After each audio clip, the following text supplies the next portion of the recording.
Du sonneur.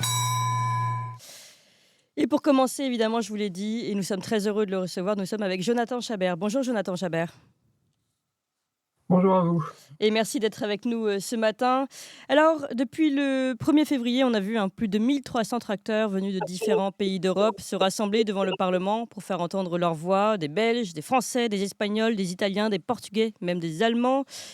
Je peux citer par exemple Marianne Striel, présidente de la puissante fédération wallonne de l'agriculture qu'on a entendue sur place. Voilà ce qu'elle a dit. Ensemble, on est plus fort pour montrer qu'on est tous contre l'incohérence des politiques européennes et parler du même voix. Et puis, on a pu entendre aussi justement des membres de la Confédération paysanne. Je vous propose qu'on écoute un instant. Oui, c'est un moment historique. On est des milliers ici à Bruxelles. Il y a plus de 1000 tracteurs à Bruxelles. Il faut que ça change. On va continuer à se mobiliser jusqu'à ce que ça change.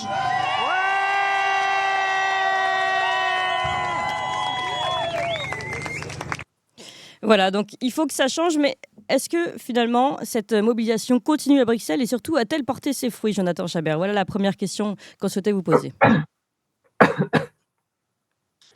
Pardon. Donc, comme vous l'avez bien noté, c'était une manifestation historique. Plus de 1300 tracteurs, c'est quelque chose d'assez exceptionnel, à ma connaissance, du jamais vu. Que ce soit à Bruxelles, les manifestants étant partis, si je puis dire, d'Allemagne. La première, à 8-9 jours près, ça a démarré en Allemagne. Puis la France, puis les Belges. Si j'ai bien suivi, les Espagnols commencent à s'y mettre, les Irlandais également. Parce qu'il y a une volonté commune de pouvoir accéder à la souveraineté alimentaire et défendre un revenu paysan, mais un revenu pour tous également. Oui. Et donc, c'est une revendication commune que nous avons portée auprès du Conseil de l'Europe et de la Commission européenne.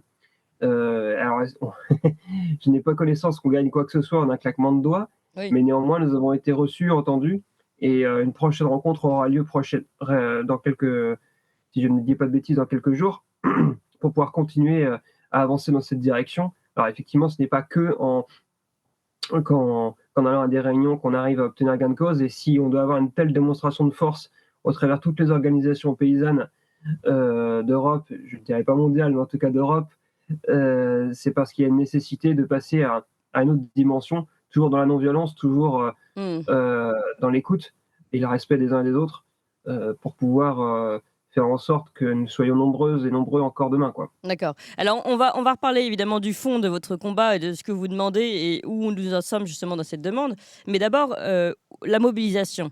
Là, vous étiez à Bruxelles, vous, jeudi, vendredi, vous êtes rentré chez vous, visiblement. Oui, effectivement. Mais y a-t-il encore des agriculteurs, notamment de la Confédération paysanne sur place? Comment vous voyez la suite, là? Non, à ma connaissance, il n'y a pas de nouveau, enfin, il n'y a pas eu, si je puis dire, un campement de base. Il n'y a pas eu ce genre de choses qui a été établi. D'une part, parce qu'il y avait plusieurs organisations européennes. Je ne suis pas, moi, décisionnaire à ce niveau-là, et chaque agriculteur est libre de venir ou de repartir également. On a quand même du travail sur nos Et fermes. oui, bien sûr. Donc les niveaux de mobilisation, je pense, vont reprendre des échelles plus locales, si je puis dire, plus nationales peut-être. Ça ne vous aura pas échappé que la Fédération nationale des syndicats d'exploitants agricoles, la FNSEA, et les JA en France ont décidé d'abandonner le combat du revenu, Oui. ce qui est quand même assez inacceptable. Nous, à la Confédération paysanne, on ne lâchera pas ce point-là, donc il y aura des actions qui ont déjà commencé dès ce week-end autour des centrales d'achat des grandes et moyennes surfaces. Il y aura d'autres types d'actions, d'autres formes de mobilisation, puisqu'on a malheureusement, les agriculteurs sortent perdants de par l'abandon de leur syndicat majoritaire. Oui. Donc, nous, la Confédération paysanne, on continuera, je l'ai dit, à l'échelle nationale, donc du coup. Mais justement, c'est ça qui était intéressant avec votre mobilisation à Bruxelles. Alors, est-ce que c'était prévu pour, je ne sais pas, mais il y a eu cette, on va dire, abandon, pour reprendre vos termes, de la FNSEA, et en même temps, en fait, votre mobilisation sur place à Bruxelles qui continuait. C'était une façon de dire que finalement, vous n'acceptiez pas aussi l'alignement de la FNSEA. Bah, tout à fait. On peut trouver des convergences, et ça nous arrive, notamment sur la simplification administrative, et nous Eh oui. étions relativement en raccord dessus. mais la défense du revenu, vraisemblablement, ils ont abandonné plus vite que nous. Mais finalement, donc eux ont abandonné, vous êtes repartis de Bruxelles et vous pensez malgré tout que vous pouvez gagner du terrain justement sur ces revendications que vous faites aujourd'hui. Vous pensez que ce que vous avez fait à Bruxelles a pu vraiment faire avancer les choses?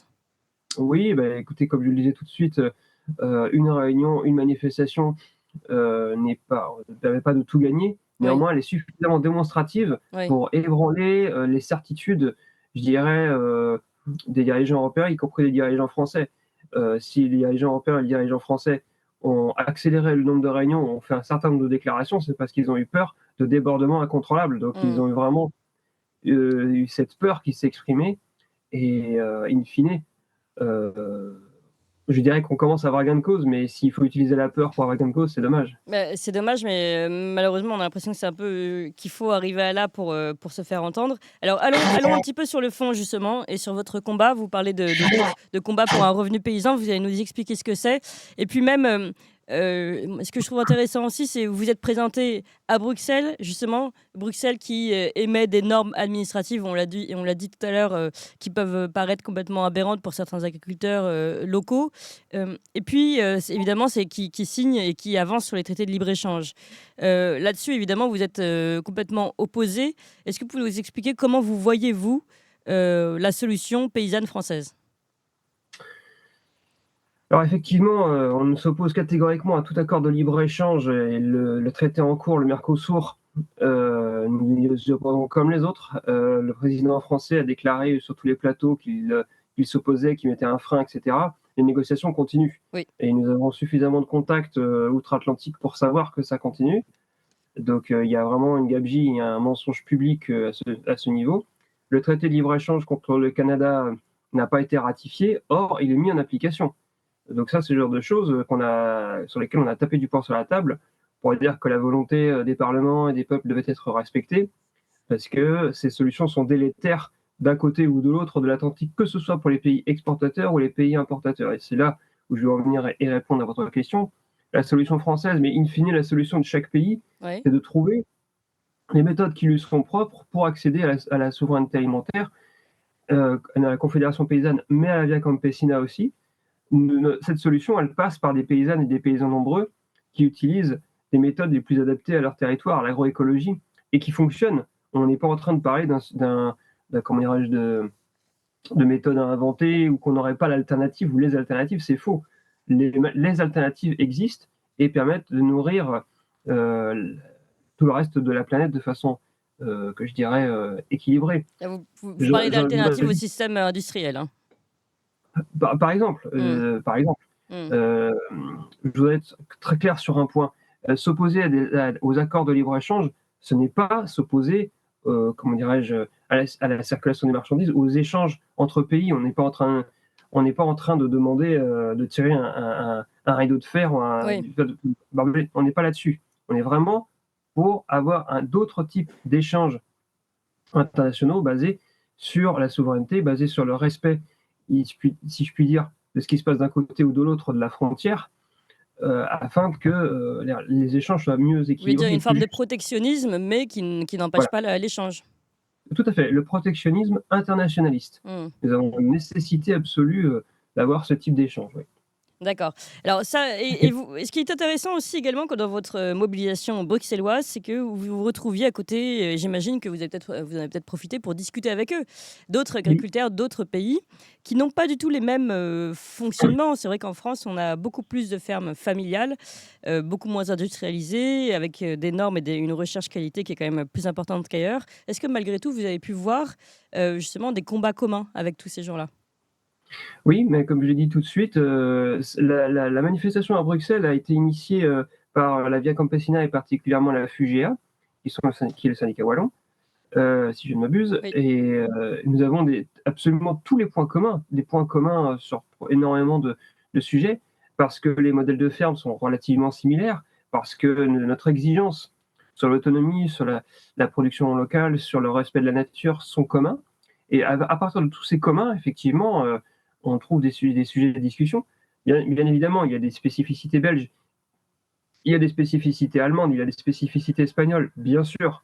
Et ça, c'est des sujets, si je puis dire, qui nous animent. Je pense à la, je vais le dire en français, la loi de la chaîne alimentaire, Ley de Cadena Alimentaria, qui se produit en Espagne, qui est un EGalim, mais un EGalim qui a marché. Mmh. Donc là, c'est très intéressant de mettre en commun les solutions qui Oui, marchent, oui, oui. en fait, et qui peuvent être mutualisées à l'échelle européenne. Je ne sais pas si le Et c'est terme, quoi le principe de la loi de la chaîne alimentaire alors?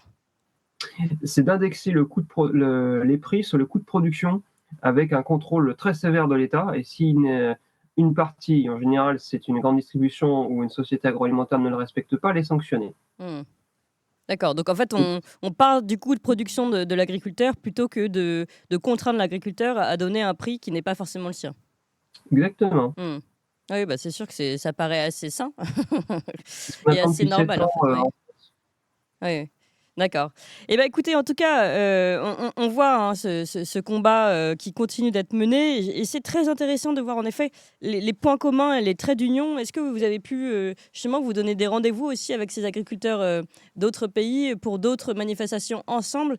Moi, je trouve que c'est vraiment, le message était vraiment en effet, comme vous l'avez dit tout à l'heure, inouï et inédit de voir ce point commun entre, on va dire ces drapeaux de toutes les couleurs sur les tracteurs, qui a pu montrer qu'il y avait véritablement une force aujourd'hui de mobilisation face à Bruxelles et qui peut peut-être contraindre Bruxelles. Donc avez-vous prévu peut-être des rencontres aussi, vous avez dit locales, mais aussi internationales, ou en tout cas de continuer d'échanger pour faire avancer les choses? Tout à fait. Donc, je n'ai pas regardé encore mes courriels ce matin, mais normalement, il y a eu la validation du rendez-vous, un nouveau rendez-vous avec le commissaire européen, si je ne dis pas de bêtises, sous une quinzaine de jours, Oui, ou le Conseil de l'Europe. Donc, ça va être vraiment à l'agenda très, très court terme. oui. Il y a d'autres rendez-vous, je sais qu'à Rome, à Londres, plus, là, comme je disais, j'ai pas mon agenda sous le nez, mais sans doute à l'échelle bruxelloise, parce que Mmh. quelque chose d'aussi important, ça demande un débriefing, ça demande est-ce qu'on va encore plus loin, est-ce qu'on se rassemble de nouveau. Donc je ne serais pas surpris qu'il y ait des nouvelles manifestations sous la forme que nous avons toutes et tous vues, Mmh. ou d'autres. D'accord. On est assez fort en imagination et en capacité de mobilisation. On vous fait confiance, là-dessus, mais finalement, dernière question, est-ce que vous faites confiance à cette Europe de Bruxelles aujourd'hui? Est-ce que vous considérez que, là, avec leurs négociations et le prochain rendez-vous, les choses peuvent vraiment avancer? Ou, est-ce que vous êtes assez sceptique, sachant que pour le moment, les annonces qui ont été faites sont relativement, on va dire, techniques, mais ne changent pas sur le fond, la reconnaissance justement du revenu paysan ou la reconnaissance du travail paysan? Mmh. C'est une bonne question. Donc, je fais une confiance relative, n'est-ce pas, dans non pas dans les hommes, mais dans les instances Oui, oui, oui. qui mettent du temps à évoluer. Dans 6 mois, on a une échéance parlementaire élective, les élections au Parlement européen, qui sont un enjeu. Je ne ferai aucune consigne de vote, mais j'inviterai simplement à voter. Mmh. Plus on continue la mobilisation, plus on continue les contacts, et je dirais que ça peut faire avancer les choses. Je ne crois pas dans une, comment dirais-je, dans une révolution de claquement de doigts. On n'obtient rien en claquant des doigts. Mmh. Mais sur le travail de long terme et sur le travail de fond. Oui. Et des contacts que nous avons eus et obtenu la capacité de participer à certaines réunions peut nous permettre de faire avancer les choses. Je prendrai un exemple. Mmh. À l'échelle internationale, la Déclaration des droits des paysannes et des paysans et des populations rurales, plus communément UNDROP, a été obtenue auprès des organisations des Nations Unies après un travail, si je ne dis pas de bêtises, de plus d'une dizaine d'années Oui. de la Via Campesina, et il a été obtenu. Oui. Ça veut dire une déclinaison dans le droit commun, dans le droit national, à partir de cette déclaration. Donc ça prend du temps, mais on obtient des résultats. Mmh. D'accord. Ça Encore peut faut-il paraître, que les agriculteurs tiennent le coup jusque-là, parce que j'ai quand même l'impression qu'il y a alors, urgence. oui, il y a absolument urgence, et je pense que cette urgence a été entendue, Oui. et il faut continuer à enfoncer le clou et défendre le droit au revenu, comme nous le faisons à la Confédération paysanne. Oui. Ça permettra justement aussi de passer à cette transition agroécologique tant et tant souhaitée et attendue, que ce soit par les agriculteurs eux-mêmes Mmh. que par les consommateurs. Une dernière question, alors je suis en train de déborder, mais puisque vous parlez de transition écologique, ça m'intéresse d'avoir votre avis sur le plan Ecophyto, donc qui a été annoncé comme étant retiré, puis de nouveau remis. Et en fait, on se demande si c'est vraiment le cœur du combat, mais dites-nous ce que vous en pensez. Bah, écoutez, faut simplement regarder son bilan au plan Ecophyto, un plan qui a été constamment remis sur la table et réabondé. Je crois qu'on n'a pas très bi qu'il a malheureusement raté sa cible, hein, donc Oui, Si le budget est réattribué vers des choses un peu plus efficaces, pourquoi pas? d'accord.